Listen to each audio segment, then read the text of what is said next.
everyone, welcome back to Sanela and thank you so much for tuning in. I'm here to update you of what's going to happen on Generation The Legacy from the 3rd to the 7th of November 2025 on Monday. Fikile try her best to manage the fallout from Kumo's live stream and instruct Vuyela to put a story together. Ayanda and Dao are devastated by news of Nontle. Sams feel responsible for what happened and take his frustration out on Timothy McVoy. Melo still doesn't feel safe in the flat on Tuesday.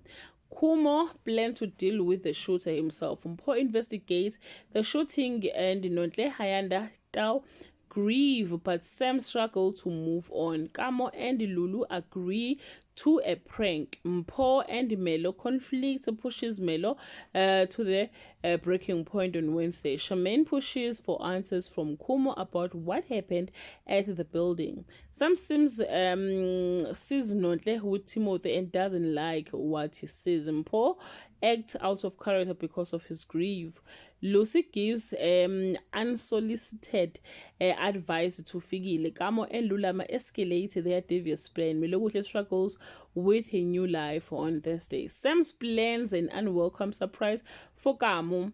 Ayanda loses focus at work as she prioritizes Nontle and V rehash the past. Mpho's obsession with Jack deepens, and it looks like he has a lead at last on Friday.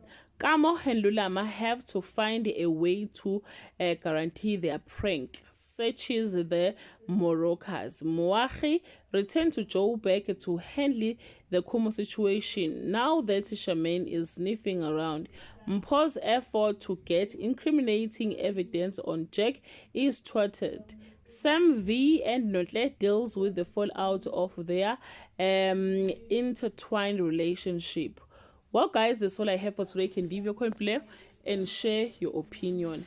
Bye.